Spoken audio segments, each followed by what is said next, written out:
Simi, disappointing lack of sex scenes in your books. I was looking forward to seeing how you wrote them. He's a method writer, so he's been working on it over the last 6 months. I don't know whether I'd respond to that at all. I was going to keep that for the pictures book. Good morning, Vietnam! I love the smell of napalm in the morning. You're going to need a bigger boat. I feel the need for speed. Roads? When we're going, we don't need roads. Snakes. Why did it have to be snakes? I'm Spartacus! I'm Batman. Is this going to be the inspiration for your next novel, the dark side of, martial arts? Yeah, you could call it something like Cobra Kai, maybe, something like that, yeah. Something like that, yeah. There's a martial arts horror film isn't the worst idea, Enter the Dragon, but it's a real dragon. Somebody's probably already pitched that, right? That's got to be a pitch that already exists. Oh, definitely. Yep. Definitely. I'm sure it's a porn film. Oh, Jesus. If it's not, it should be. Yes. It's got to be. Everyone is really shitting on that My Octopus teacher, which I don't know anything about, but I'm kind of intrigued. I thought that was everybody was loving that last year. Oh, well, the stuff that I was reading on Twitter on sort of early morning after the Oscars, people were really hating on it. I don't know anything about it, so. Is it? Well, what did it beat? Maybe that's what it's to do with, because people like to turn on things. That's probably what it is. I'll see if I can find it. However, I am obviously raging about Best Original Song because the Eurovision movie was fucking robbed. No comment. It beat, do you know what? It beat Collective and it beat The Mole Agent in Time, but it also beat that Crip Camp that I think was really popular. That was touted, yeah. Aye. That's probably what it is then. It's a summer camp film focusing on campers who turn themselves into activists for disabled rights and legislation even, so yeah. Yeah, I can see why that's a kind of film that people would have think deserved the Oscar and then be annoyed it got beat. Why not? And in that kind of Twitter storm type thing. But the Octopus Teacher one was an environmental one, so Oh, was it? I thought it was about that octopus that could predict the World Cup.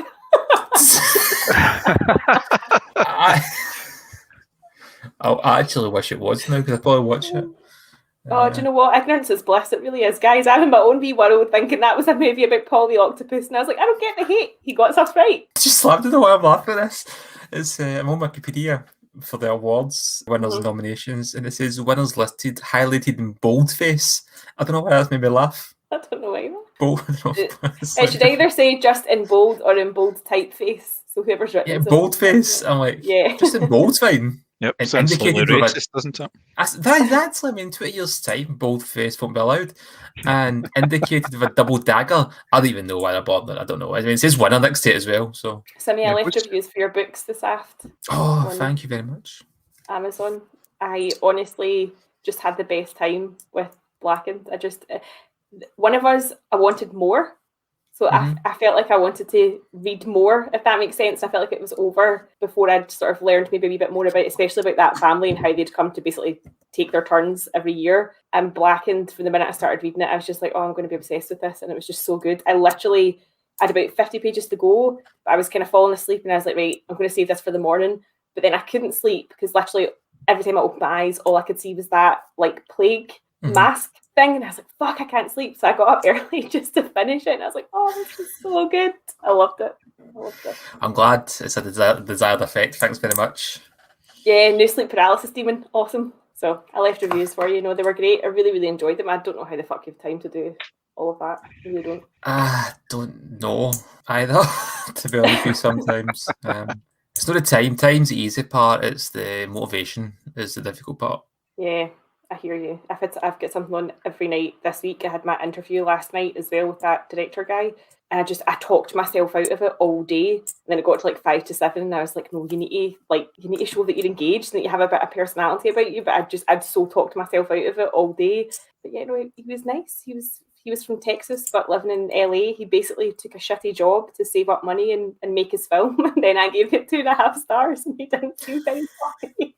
He actually said to me at one point, is that out of 5 or out of 10? And I felt like no answer is going to make this better, right? Like, it doesn't matter whether it's out of 5 or out of 10, it's just not good. So, yeah. It's out of 100. So why did they want to talk to you then, if you only gave it 2.5 out of 5? Oh, I just wanted to find out basically more about the review, and we just had a chat, and I think he's just trying to really promo the shit out of it. So basically this is coverage for him, no matter what. And actually he had lots of really interesting points about, he has no connections, he saved up all his own money, and that was hard to do, especially, like, I feel like he was kind of hinting at about closed door type of thing. And then he was talking about ideas he had for other films, and then he was asking about what I thought about film criticism in general. I was like, it's all got a bit mean ever since social media came into the fray. No, he was interesting. He said Jaws was his favourite movie of all time, so I feel like I should kind of hook him up with you, Simmy. But it's funny you mentioned about the kind of, it's almost like he's contacting you to say, why did you give me a bad review? Apparently there's authors have been doing that on like Goodreads. They've been getting bad reviews, like people tracking people down through Twitter and Facebook and stuff, and like challenging people for leaving bad reviews. And it's funny because for Blackened, I've got 2 1-star reviews, but it looks like it's for the same person. Yeah, sorry about that. Yeah. But I would love to. I mean, like, someone. Okay, you didn't like it, fair enough, but you need to, the one person to leave the same review twice. So I'd love to contact the person just to get the quote for the cover. Said, I hated this book so much I had to create an extra account just to bash it. I think the thing is, like, and this is what I was kind of saying last night, like, you can not like something and still critique it fairly based on your knowledge of literature or cinema or whatever, and that's fine. You obviously bring to your own personal experience to some extent, but I think I would like to think I'm fairly objective in the sense that if I don't like it, it's just because it didn't work for me on whatever level. I'm not going to rip somebody's writing to shreds unless, that is the main issue. But sometimes you just don't like stuff, but you don't need to be a dick about it. Well, they didn't even leave a text. It was just a star rating, so there was no even any kind of... I hate when they do that. I hate when they do that because you can't find out why. No, I mean, somebody else left a 3-star review. It was actually technically 2.5 stars. They went and put in the actual text, and they left quite a detailed review. And I was like, fair enough. I mean, it was like, I don't necessarily agree with a lot of the things you're saying, but that's but their opinion was valid. To be fair, I was like, fair enough. I mean, that was you didn't like the book for these reasons. I wrote the reasons. It's not like you've just made something up. Like, I was reading, I don't know why, I ended up reading old Joker reviews for some strange reason earlier. I was reading something in a rabbit hole. And I was reading some of the bad reviews, and I'm going, these are just bad takes. Yeah, so that's what I was saying as well. Like, I think there's a lot of pressure, especially on social media, to have a hot take in inverted commas. And so this desire to create clicks and likes and retweets, it creates controversy out of stuff that doesn't actually exist. Yeah, I mean, like, people were saying stuff like, Joaquin Phoenix was terrible in it, and I'm going, you can have an opinion of not liking Joaquin Phoenix, but you can't say his performance is bad. It's like saying the film is technically terrible. I mean, there's some things you can say that are wrong. I mean, one of the reviews was talking about how he didn't like the scene when he was dancing down the stairs to Frank Sinatra and becoming the Joker. I'm like, that wasn't the song I was playing. Obviously, they watched some bootleg copy where somebody's dubbed over the Gary Glitter music. Yeah. Do you know what I mean? If you're going to review something, at least get it right. And it's one thing I actually really don't like. I hate bad reviews. Yeah. Not you can be well structured and getting into the awkward opinion, but you could have knowledge of something to deconstruct it. If you just don't like something, don't like something, but at least get it right when you don't like something. Yeah, you need to back it up. You can say something's bad, but you back it up with fact or an argument. You don't just say it's shite and then move on, or leave no review at all. That's just cowardice as far as I'm concerned. It's not good. People have put an awful lot of effort into it. Well, people have put an awful lot of effort into these things, producing it. Look how much time you spent writing that. And fair enough, like I say, if you get criticism on it, but when you get like a 1-star review and you don't know why, what's the point? That's just somebody hating for the sake of it. The 2.5 though, that's very unique sort of level of appreciation. A 2.5 out of 5. Who would do something like that rather than going 2 or 3?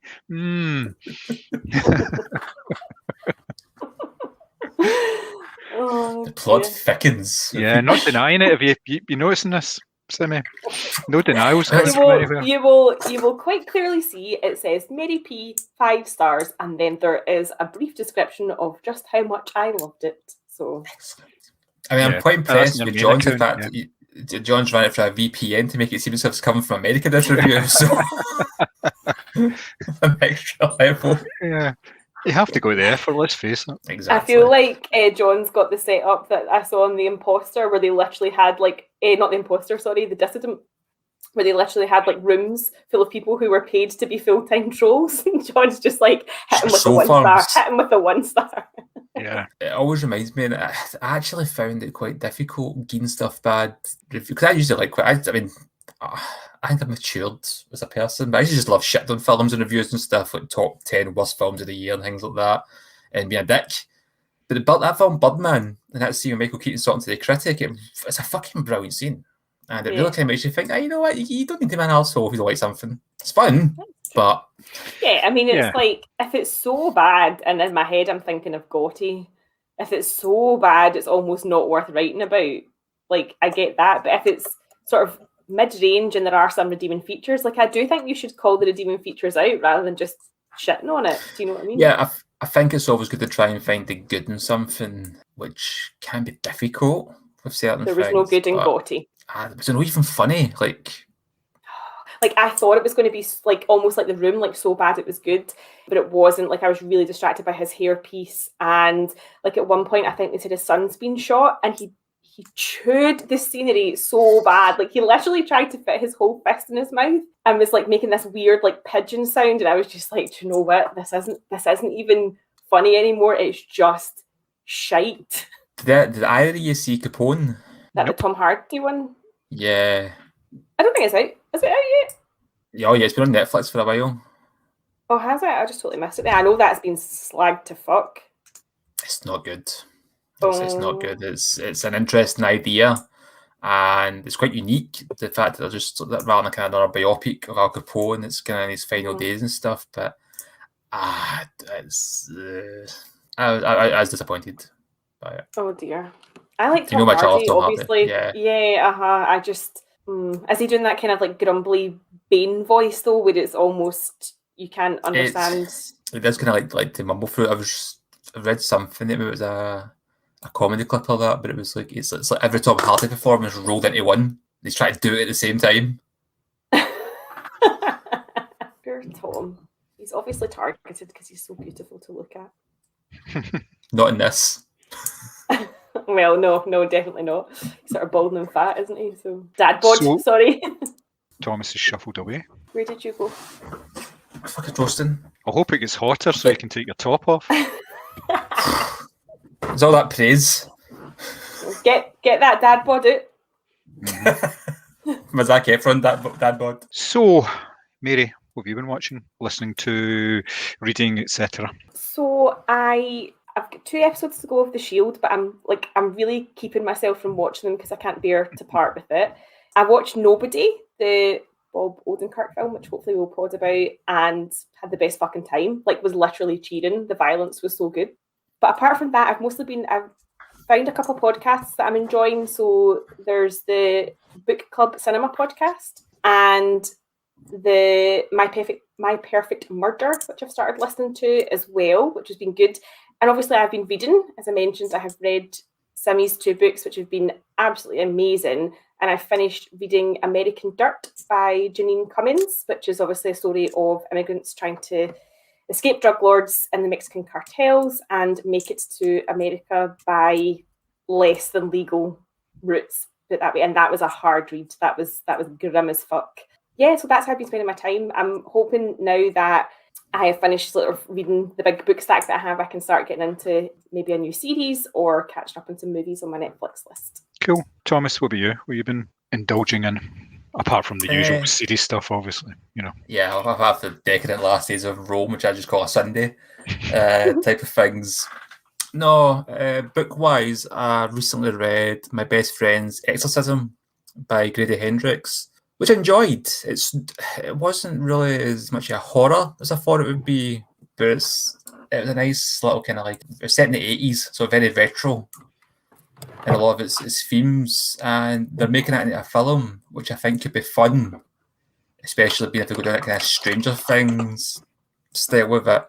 And I'm currently reading Good Omens by Neil Gaiman and Terry Pratchett, which I've never read before, but I've seen the show a couple of years ago and I really enjoyed that. I'm enjoying the book as well, it's fun. I watched Nobody as well at the weekend, I thought it was great, and obviously we'll discuss that in more detail at a later date. Saw Promising Young Woman as well eventually the other night, and I thought that was just absolutely brilliant. It's a very strong contender for my film of the year so far. Really, really enjoyed that. Just recently finished, just as in today, Invincible on Amazon, which is absolutely brilliant. I don't know if you've seen it or heard of it. It's a superhero cartoon.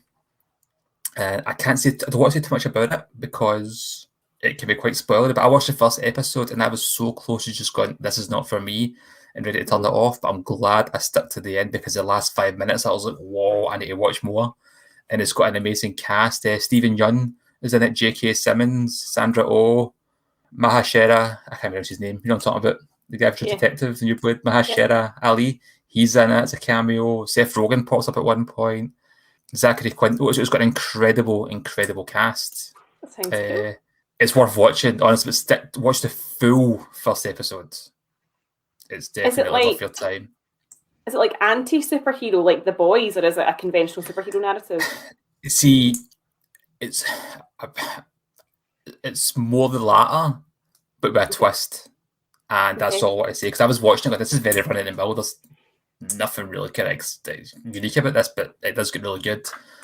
And regarding podcasts, actually, in fact, I watched Castle Rock as well. I watched the first season of that, the Stephen King multiverse show, which is kind of like Stephen King meets Lost. So it's got its advantages and disadvantages in that aspect. Yeah. And regarding podcasts, I've been listening to the Sasquatch Chronicles podcast about people with their real life encounters of Bigfoot. That sounds amazing. That sounds so good. It is. And you listen to these people and you're going, I don't believe in Bigfoot, and I don't believe in this Dogman character that's chased you, but I do believe you believe that. And so it's interesting. It's very interesting. Oh, that sounds really cool. Nice. Yeah, the Invincible cartoon, it's written by the same people who did The Walking Dead, I think it is. Yeah, I've got it in my queue to watch on Amazon. It looks pretty good. I've not had the chance to get into it yet. Myself, I've been catching up in some of the Oscar films. So I watched Ma Rainey's Black Bottom. I watched Mank again. I'd seen about half of it. And I watched Two Distinct Strangers as well, the short film. Oh, yeah. Yes. Which we will come to later on, obviously, as well. As well as that, I watched Pusher, the original Nicholas Winding Refn film from, it's mid-90s, I think it is, late 90s. The Danish version. For some bizarre reason, I'd seen the UK remake, but I hadn't seen the original. And all three films from the trilogy are on Mubi just now, so I'm going to watch the second and third one of that. Mads Mikkelsen is in the first one, and I think he's the main character in the second one, but he's got a sort of slightly smaller role, but he makes a return in the second film. So looking forward to that. I also watched the film Quarantine, which is a US remake of a Spanish horror film called Rec, which is a sort of... Oh, why do they do that? Well, this one was actually not too bad, actually. Yeah. It kind of stuck quite closely to the original premise of it, and just did there was enough differences in it to warrant it as a sort of separate film. And it's a pretty good version of it. Reg was far superior, but this was a pretty good version of it as well. There's actually, so I don't to interrupt you, John, just regarding Rec, the end of that film still one of the most terrifying things I've seen. Yeah. Yep. In the cinema. I was like, just like holding up. Yeah, you think you were scared? You're used to this shit. My skin dissolved. It's horrendous. I'm sure we'll touch on English language remakes as we get into our Oscars chat, but it just, especially because I think that some horror stories are quite intrinsic to their setting. I'm not saying that necessarily is one of those films, but I kind of hate when they sort of anglicize or Americanize films that I feel like are very culturally specific. Yeah. Yeah. And that's why I think, sorry for just hijacking. No, on you go. They never did remake Night Watch, the Russian film, and that seems prime for a big budget Hollywood remake. But at the same time, that film is so Russian that the sequel doesn't really even translate well with an English audience. And I quite enjoy the sequel, don't get me wrong, it's not as good as the first one. But being a mate went to see it and we left the cinema and said that film was not intended for a Western audience. No. Just to...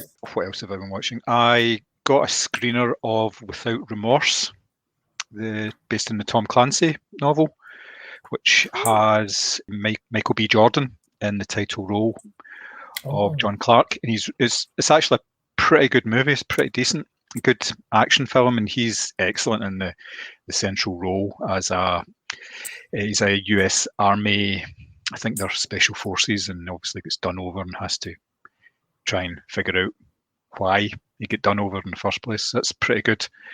And I also watched an Irish horror comedy film called Grabbers. Have either of you ever seen that? Yeah. It's set in a wee island off the coast of mainland Ireland, and meteorite. Is that UK? A meteorite falls into the sea just off the coast, and there's something in the meteorite which comes onto land and starts sucking the blood out of people, but it can't stand it when people have alcohol in their system. It rejects them. Why the fuck did it land in Ireland? So basically the story all revolves around that, and it's really funny. There's some cracking bits in it, just absolutely hilarious. There's a scene in it where they think one of these creatures is dead, and it's not.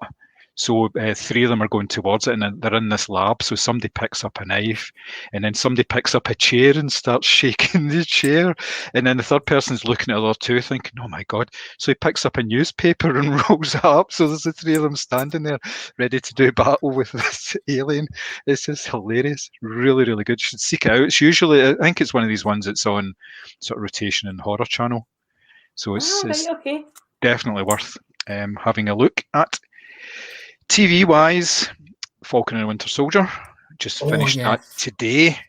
I'd watched the first 2 episodes and then saved up the last 4 to watch at the one time. Managed to avoid spoilers, but it was getting to the case of like every second and third post coming on Facebook was from Marvel, and it was going to get spoiled for me, so I just piled my way through that, and that was really good. Really enjoyed it. It's another dimension to the sort of the Marvel cinematic and television universe. I like the way they're kind of doing these sort of long form limited series. It opens things up a wee bit. Enjoyed that. Yeah. And I watched The Hunter, which is a Sicilian mafia drama, which is on All 4. Just started maybe about a week ago. And that's excellent. It's based on a real life prosecutor and him trying to take down the mafia. It's like sort of, he starts with small fry and then he's working his way up and all that. It's really, really good. The lead character in it is the same guy who was in the drama Romanza Criminale about maybe 5-10 years ago. And as usual with these Italian dramas, you get to see him in his wee tighty whities in the first sort of 15 minutes. And of course, like youngish Italian man wearing tighty whities, and they fucking pull it off every single time. I mean, the look, not the actual underwear themselves, you know. But yes, I mean, have they never heard the boxer shorts in Italy? That's what I'm trying to think of, you know. But that's really good. It's all kind of available. I think the whole first season is available on All 4 just now. That's excellent. Is that a Walter Presents thing? Because I'm sure I've seen it advertised. Because I was searching I was trying to see when the next season of Gomorrah was coming on, and I think that came up of like, if you like Gomorrah, you will like sort of thing. Yeah. So I'll put it on my watch list, and that sounds really good. It's really strange the way they do it, because they show the first episode of these things, and it's 5 to 11 or 11 o'clock at night on a Sunday, and then the rest of it's on All 4, and I don't even know if they show the rest of the season actually on television. I don't think they do. I think it's just to get you hooked and then to get you to go onto the platform. Yeah, probably. Thomas, you're going to say something? Did you watch Gomorrah? I can't remember. Yes. Oh yeah. I Yeah, watched it I all. kind of mind. Yeah. Yeah, it's really good. I'm looking forward to the 5th season of that coming Yeah. out quite soon, I believe. Is it the final season as well, I think, isn't it? Yeah, I think this is 5th and final because they brought out La Mortale, the Shiro back sort of kind of side story or whatever you want to call it, which I loved. And then I think they confirmed that this would be the last, which is a shame, but all good things must come to an end, etc. Other stuff, Line of Duty, obviously, same as about 30% of the population. Really enjoying that, even though it's a different sort of pacing to this season, and it's been getting a lot of criticism for that. But I've been enjoying it just as much. It's one of these things that you get more out of it if you've actually watched the other series. And you actually remember what they're about as well. So there's a couple of wee handy catch-ups that you can actually watch to sort of bring yourself up to speed with the sort of main points. Otherwise, you could be pretty lost in it. Yeah. I don't know if you watch Gogglebox, but there's one woman in that, kind of an older woman, and they're watching Line of Duty, she's sitting with a notebook, and she's taking notes. As I'm watching, I'm like, that's genius! That's genius! I'm going to start doing that with my true crimes. There's also a scene as well. I'm not going to say any spoiler, otherwise Line of Duty, but there's this reveal, and they're all like, oh, and someone I'm like, oh my god, and she's looking at a notebook, and someone going, who's that? I can remember that because it was like for season 1. It was like 10 years ago, and you're like, it is a show that really kind of rewards the viewer that's been in for the long term. It's awesome where it is. It's a cracking show. It's so good. I know, I just worry that I've been spoiled now because I've been so immersed in like American drama, and I think I want to watch The Killing as well because I love a Scandi noir as well, and I'm just like, I don't ever feel that British dramas ever kind of come up to that level, and I might be wrong, but I just like the characterization, the sort of arc over, like I don't ever feel like the stuff that I've watched, like nothing's ever gotten ridiculous. There's maybe 1 or 2 bad episodes or whatever, but nothing's ever gotten ridiculous. And I just feel like a lot of British drama just jumps the shark, as they say across the pond. You probably find a lot of people were saying that about this season of Line of Duty, but I disagree completely. I don't think it has. I think some people are just maybe getting fatigued by it. I don't know. It's difficult because to me, I'm not really noticing that much difference with previous seasons in terms of the writing and performances and that. But people are saying like, "Oh, the writing's terrible now. It's like a caricature." I'm like, "Well, it has been. That's the kind of point. It's just you're familiar with it now." But tell me, you've seen This Is England, Mary. Yeah, of course. Yeah, I love Vicky McClure. So she's in it. Yeah, no, I know, and I do really like her. And obviously, Martin Compston is a big Tim, so I'd probably just watch him anyway. But no, the reason I mention This England as well, because I think that's kind of why the solid British dramas that didn't do that, it just was continuously excellent all the way through. I just feel like with British police procedurals, like in general, like I feel like because maybe I'm being unfair, but see, because they can't do like the big massive shootouts and the car chases that are kind of regular features on like US like shows like that, or even to a certain extent kind of European counterparts, I just feel like they always kind of come up a bit not boring, but just maybe not quite as exciting. Maybe there's like 20-minute scenes in this when it's just people talking during an interview, and it's absolutely I'm okay with gripping. That. No, but that's the thing. That's the kind of thing I'd be like, this doesn't sound. It's not a good sell really for a lot of people. But we've sit and watched, and there's always this familiar sound of the tape recorder going on. And the minute you hear it, you're just glued. It was like you're glued to the screen. And it's just like them talking for like 20 minutes in this interview, and you're like, oh my God, this is so good.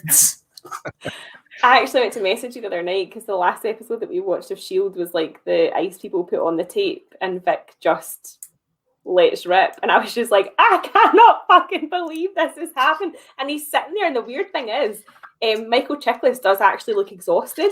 Like he looks so tired by the end of it. And Claudette and Dutch are there, and Claudette is just losing her shit, and she called Dutch sanctimonious, which I was so upset about.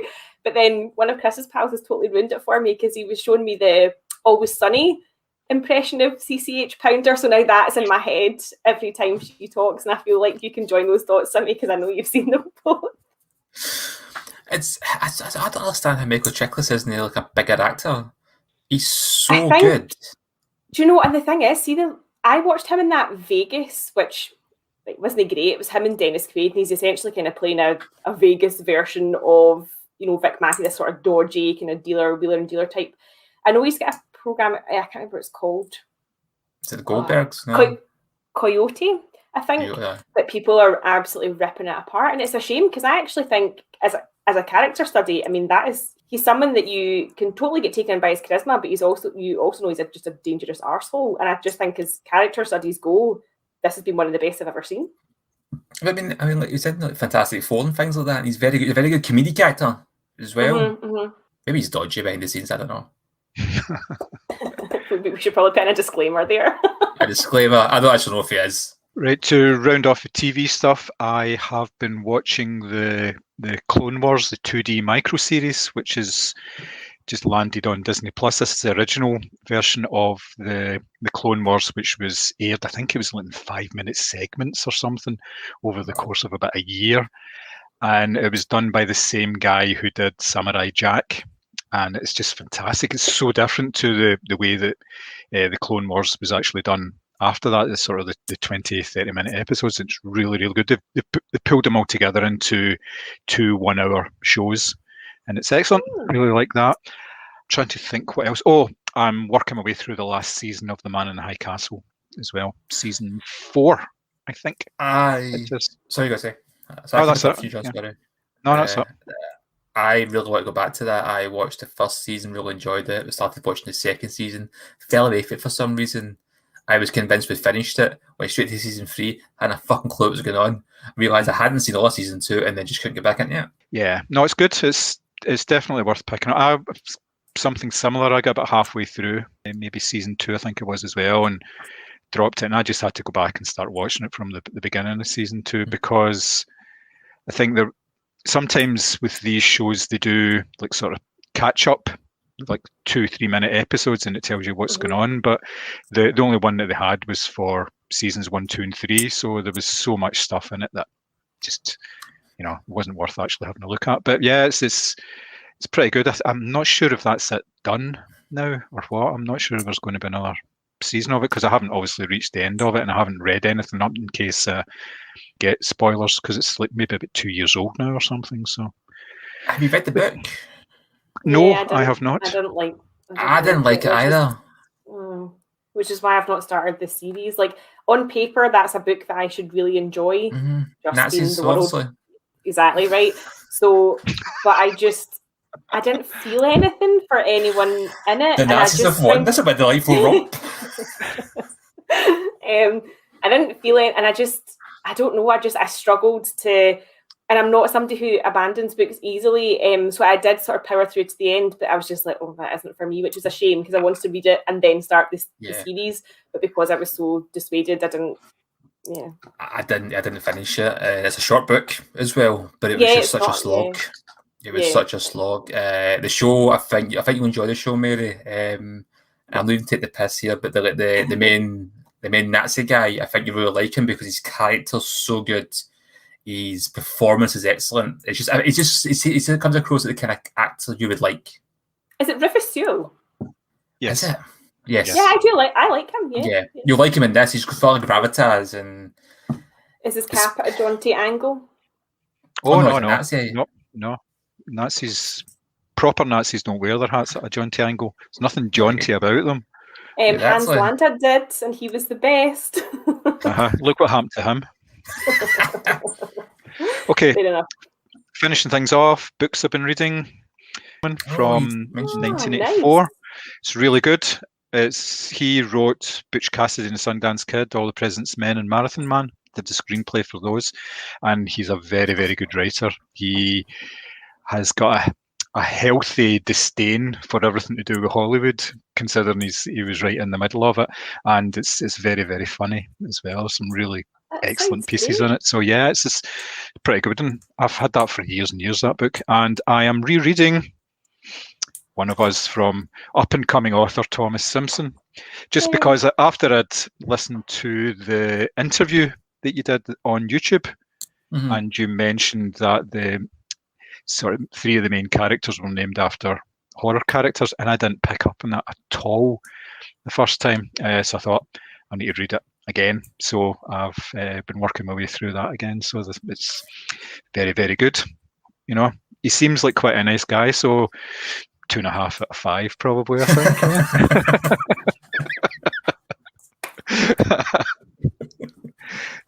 Oh, I love it. I love it.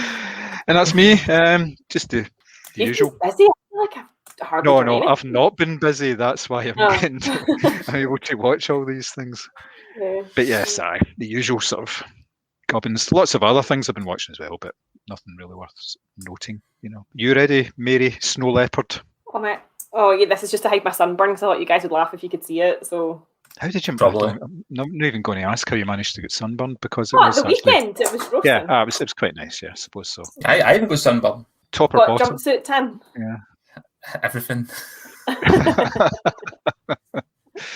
Nobody wants to see your red bobby. You okay there, Mary? Yeah. Every bloody time. Going for the red bobby.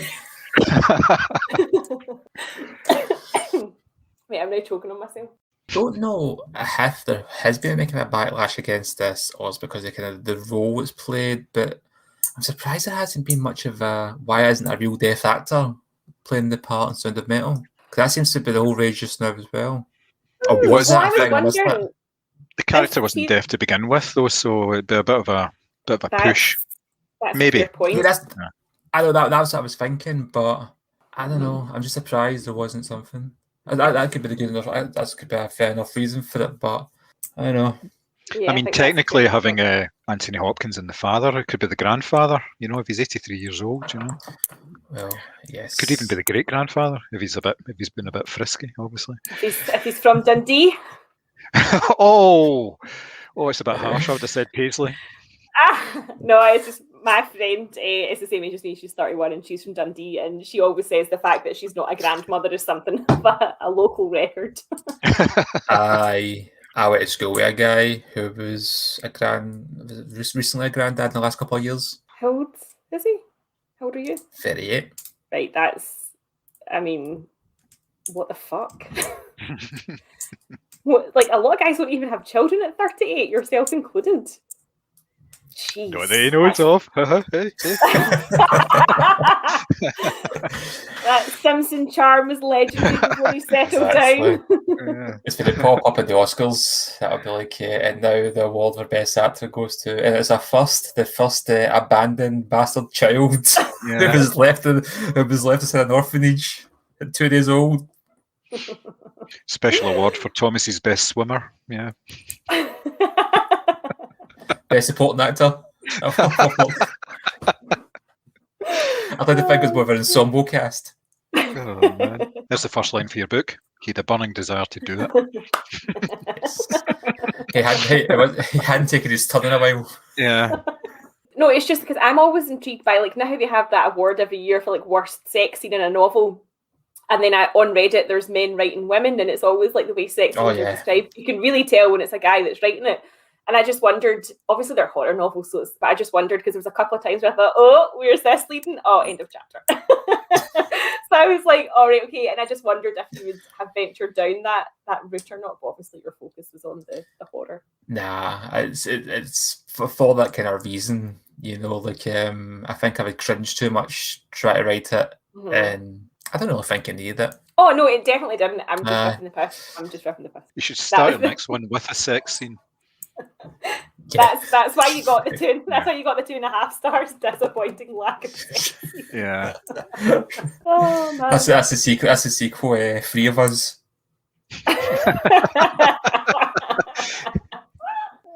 Right, get that novel written now. Yeah. Yes. And you have to have a red bobby in it. You really do. Yeah, sunburned bobby. Yep. Oh no! You'd say his bobby was red, but he hadn't been anywhere near the sun. I'm right. I'm writing a wee piece of flash fiction for a competition. It's inspired slightly by Promising Young Women. Oh, nice! Give us a link once you're done. I will do. Chris said to me earlier, I was like, I don't know how Sammy does it. I was like, he's writing these books, he's doing his course, he's doing this, and I feel like I've been really busy this week. I've had a lot of screeners, a lot of interviews, podcasts and stuff to do as well. And he was like, yeah, you're going to have to pick up the pace. You're really slacking. Get a couple of books written by the end of this year. Like, I may bother. It's all relative. I mean, like, there's quite an interesting thing I read. I think it was a Stephen King book, and it was different writers and their daily word counts. Stephen King would write like 2,000 words, and then like other people write like 10,000 words a day. I was like, the guy that interviewed me spoke about a guy he interviewed that writes 4 novels a year. And see when you actually break it down to how many words that is, it's doable in theory. But if I didn't have a full-time job, yeah, sure. I mean, the irony is I probably do write about 10,000 words a day in work. Yeah. But then because I'm doing that, I have no motivation to go and do that again. The writer that did, I can't remember the guy's name now, but he wrote 10,000 words a day for his novels. He had a full-time job. He did it before he went to work. I know. He'd get up in the morning, right, then go to work. Chris is right, I am slacking. I think Hemingway only wrote 500. Because he was pissed all the time. There's that. There's also the famous story as well with the guy, James Joyce's pal goes to see him, and he's slumped to the desk, like in tears, saying he's only written 6 words for that day. And he's like, that's good for you. He's like, yeah, but I don't know what order to go in. Very good. Very good.